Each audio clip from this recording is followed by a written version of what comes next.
so I know, I've heard you say that often. I've heard you say that you should disconnect or from the situation. So for example, with my child, if I decided I'm starting to get worked up and I can't get myself calm, but I want to get myself calm, and so I'll send myself in my room or whatever, and I'll say, okay, I need to get calm, and I go to my room, and I know that you said that you shouldn't, with your thoughts in your room, obviously you shouldn't be thinking, oh, I could be doing, I could kick him, or I could not, like, yeah, you don't want to be planning out what you wish you could do in that emotional I've heard you minute. say that before, Yeah. so then I was thinking, well, how do I know I can pray, and I know I can sing a song, and so that I'm calm, and I have the Spirit or whatever with me, but how do where I'm still missing a step in there of what I need to do. Like how do I need to? So you're saying disconnect, but you don't want to feel like you're really distant from them. Is that what you're saying?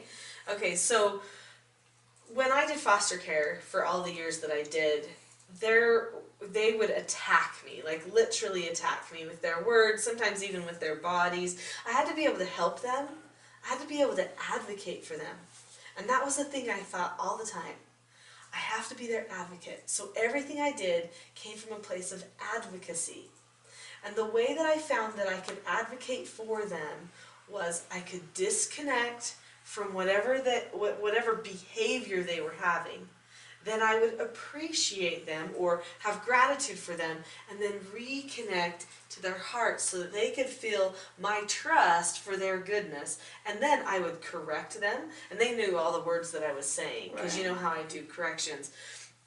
But I would do corrections, or I would seek to understand them, whatever I felt like they needed right in that moment. Usually it was a correction. But I could disconnect in the right way, so that I didn't take anything personally, and didn't have to listen to any of the abuse or feel it as abuse, and then reconnect in a way where I was being the person who was going to lead them then out of this. Now, in order to do that, what thoughts are you thinking in your head at the moment when that happens? What are you thinking about them? Do you know, the first thing I do is I assess. So the first thing I do is I say, okay, so right now their eyes are getting really narrow, they're getting really fiery, I can feel that, they're yelling things at me, and so then at that point I say, okay, so that's their behavior. Then I think to myself, oh, I love them. And then that's when that love comes back to them. And I think, I love them. I want to just send my heart's love to their heart, and at the same time appeal to their logic by describing what they're doing and what they should be doing. And you might have noticed there, did you notice how my even tone of my words just slightly altered? Just me discussing it with you? About it. Yeah. Because essentially I just kind of did it with you, where I was, even though we didn't have this, you know, any kind of a problem. Disconnected a little bit, and you're trying to help. Disconnected a little bit, assessed, loved, reconnected, and was very assertive about what I needed to do right then.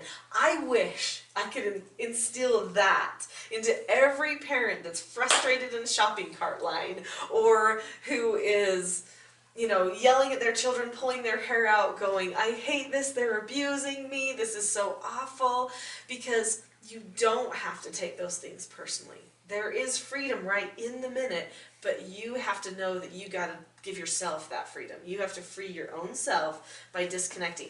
You will often see people that work at troubled youth facilities who are very good at disconnecting.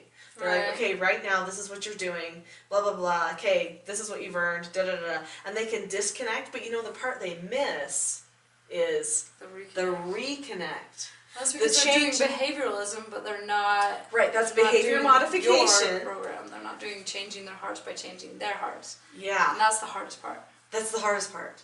That's exactly right. That's the part that takes years to learn. Like, I wish I could say it's night and day, but the thing for me happened over a course of years, over one experience after another experience after another experience, and I finally hit a point where I realized this is now a habit for me. I have a habit of not being affected and trying my hardest to affect in a very positive way, all at the same time.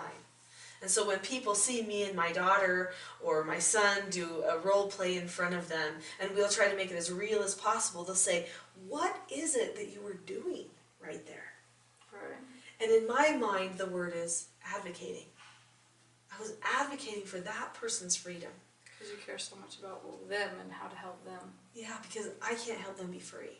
How do you get that love for them? Give me that love! Give me that love! So, that's a really good question. And you can tell I just feel it. Too. I can tell. I'm like, I need that. Can you share? It's not something you can share, though. It's something you have to obtain. And do you know what it is, honestly? A gift from God. Yes. That's what I was just going to say. It is a gift from God. It's me realizing this person is a child of God. Just like I'm a child of God, we are both spiritual beings. And that spiritual nature is so pure, so beautiful, so ready to achieve great, great things and to make a difference in this world, just like I am. I have to appeal to that place. And if that's my focus to appeal to, I don't have to worry about all the other body and emotional stuff that's happening. And honestly, if I don't worry about those things, that person logically says, this is not doing me any good.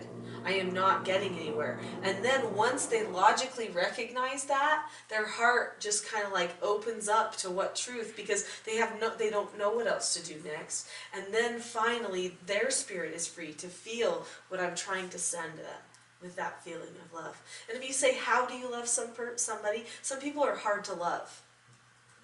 And there were times with some of my foster children where I would have to just go and pray that I would love them. I mean, every night and every morning I prayed so that I could love them. But in the moment, I would say, you know what? I don't feel like that I'm completely ready to have this conversation yet. I'll be back in a minute. And then I would go and pray for them, for me, ask God to help me to be able to have that ability to love them in that moment and to connect with them in that moment. And then I would do that. And I had to do that many times before it became, what I automatically did.